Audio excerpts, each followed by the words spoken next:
నమస్తే, welcome to మా Telangana news. Mancherial జిల్లా కేంద్రంలోని ఎమ్మెల్యే ప్రేమ్ సాగర్ నివాసంలో మీడియా సమావేశంలో పాల్గొన్న జిల్లా ఇన్ఛార్జి మంత్రి సీతక్క మంచిర్యాల డీసీసీసీ అధ్యక్షురాలు తనదేని శిలలో 3 ఎమ్మెల్యే సీట్లు గెలిపించడానికి కృషి చేశారు.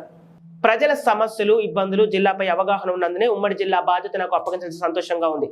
ప్రజల జీవన ప్రమాణాలు మెరుగుపరిచేందుకు కృషి చేస్తా. ప్రజల ఆర్థిక ప్రమాణాలు పెంచి అభివృద్ధిలో బాటలో ప్రయాణించేందుకే అందరి సహకారం అవసరం. పిసిసిసి అధ్యక్షుడిగా ఆయన వెంటనే రేవంత్ రెడ్డి తొలి ఇంద్రవెల్లి సభ విజయవంతమైంది. బట్టి విక్రమార్క ప్రారంభించిన విద్యార్థుల ప్రారంభం విజయమైంది. గతంలో ఆసిఫాబాద్ లాంటి మారుమూల ఆసుపత్రుల్లో సరైన మౌలిక వసతులు లేవు.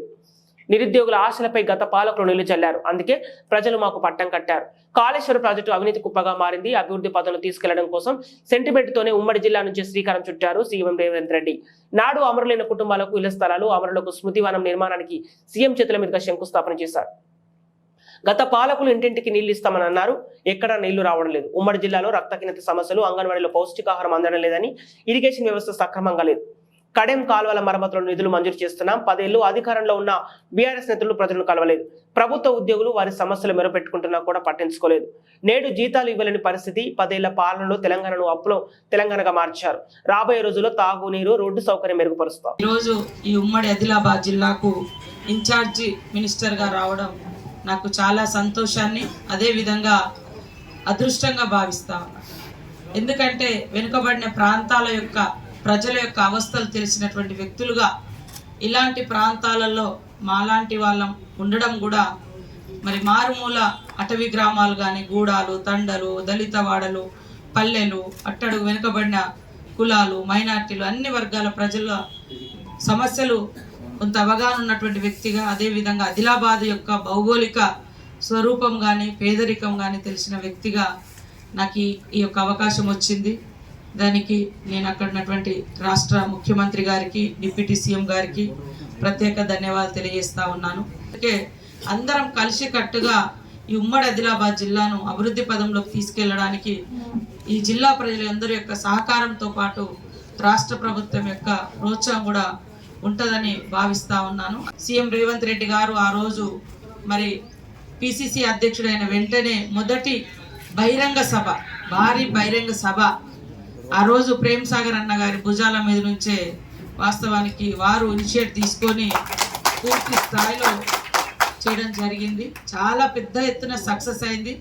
దళిత గిరిజన దండోరా, ఆ దండోరను రాష్ట్ర వ్యాప్తంగా కూడా మరి మోగించి ఈరోజు అధికారంలోకి రావడానికి కూడా అలాంటి పోరాట స్ఫూర్తి, ఇంద్రవెల్లి పోరాట స్ఫూర్తి వేదికగానే తీసుకోవడం జరిగింది.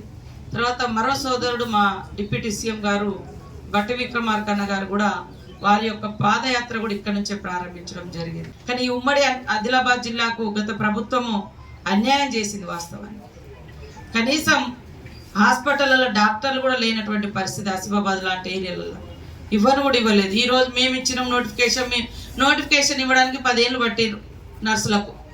ఇవాళ వచ్చిన వెంటనే మరి అవన్నీ సార్ట్అవుట్ చేసి వెంటనే ఉద్యోగాలు ఇస్తా ఉన్నాం. మీరు ఎంతసేపు ఉద్యోగాలు ఇస్తాం, ఈ సందర్భంగా ఓట్లేయండి, నోటిఫికేషన్ ఇస్తాం, ఈ సందర్భంగా ఎలక్షన్ ఓటేయండి, ఇట్లా ఆశలు పెట్టిరు తప్ప నిరుద్యోగుల సమస్యలు పరిష్కరించలే. నిరుద్యోగుల ఆశల మీద, ఆకాంక్షల మీద నీళ్లు జల్లిరు కాబట్టే గత ప్రభుత్వం కాంగ్రెస్కి అవకాశం ఇచ్చిర్రు. కాంగ్రెస్ ప్రభుత్వం మరి ఎప్పటికప్పుడు ఉద్యోగ ఉపాధి అవకాశాలతో పాటు లక్షలాది సమస్యలు కూడా పెండింగ్ ఉన్నాయి. ఆ పెండింగ్ సమస్యలు కూడా పరిష్కరిస్తాం. మీకు తెలుసు, ప్రాణహిత చేవెళ్ళ ప్రాజెక్ట్ ఇక్కడ చేపడితే వారి స్వార్థం కోసం గత ప్రభుత్వం మరి బయటికి తీసుకెళ్లి వాళ్ళ అవినీతి కూపంగా మార్చడం జరిగింది కాళేశ్వరాన్ని.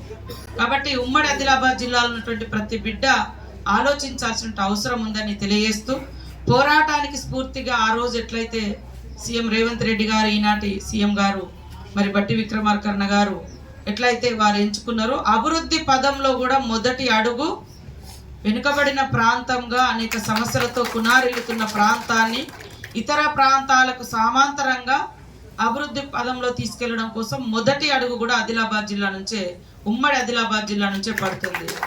కాబట్టి అందరూ కూడా సహకరించాలని కోరుతా ఉన్నాం. మరి మొదటి పూజ కేశలాపురంలో నాగోబా జాత దేవాలయానికి పూజలు చేసి 1 గంటకు అక్కడి నుంచి మరి అక్కడ కొన్ని ఫౌండేషన్స్ కానీ, అదేవిధంగా మరి ఇనాగ్రేషన్స్ కూడా ఉన్నాయి. ఆ తర్వాత మరి ఉట్నూరు ఇంద్రవెల్లిలోని అమరవీరుల ఇంద్రవెల్లి అమరవీరుల స్తూపం దగ్గరకు వచ్చి నివాళులర్పించి అక్కడ స్మృతి వనంగా కూడా ఫౌండేషన్ వేయడం జరుగుతుంది. ఆ రోజు మాట ఇచ్చినాం, ఎవరైతే ఆనాడు మరణించిరో ఆదివాసీ ఉద్యమంలో అమరవీరులు వారందరికి కూడా హౌసింగ్ సైట్స్ కానీ, రేపు వచ్చేటువంటి ఇందిరమ్మ ఇళ్ళు కానీ, తర్వాత చనిపోయినటువంటి వాళ్ళ పేరుతోటి ఒక స్మృతి వనం కానీ, వాళ్ళ పేర్లను ఐడెంటిఫై చేసి స్తూపం మీద ఆ రకంగా వాళ్ళ యొక్క వివరాలన్నీ కూడా ఆడ ఏర్పాటు చేసి అక్కడ. కాబట్టి రాబోయే కాలంలో అంగన్వాడీలను ఫిలప్ చేస్తాం, డ్రింకింగ్ వాటర్ మెరుగుపరుస్తాం, రోడ్డు రవాణా వ్యవస్థను మెరుగుపరుస్తాం. ఇల్లు లేనటువంటి వాళ్ళు అసలు ఎంత ఘోరంగా, ఒకప్పుడు ఇందిరమ్మ ఇల్లు అవి తప్ప ఇంకా వేరే ఇల్లు రాలే. అలాంటి సమస్యలు ఏమి పట్టించుకోలే. మీరు కాంగ్రెస్ ప్రభుత్వం ఎంచుకొని మొదటి అడుగు ఇక్కడ నుంచి వేస్తున్నారు. కాబట్టి పత్రికా, మీడియా, ఉమ్మడి ఆదిలాబాద్ జిల్లా ప్రజలు అందరూ కూడా ఈ సభలో పాల్గొని అభివృద్ధిలో వేస్తున్నటువంటి ఈ అడుగుకు మీ అడుగులు తోడవాలని, మీ మద్దతు కావాలని ఇంద్రవెల్లికి తరలి రండి, మద్దతు ఇవ్వండి, పాల్గొనండి అని పేరు పేరున విజ్ఞప్తి చేస్తూ అందరికీ స్వాగతం, సుస్వాగతం. ఇంద్రవెల్లి.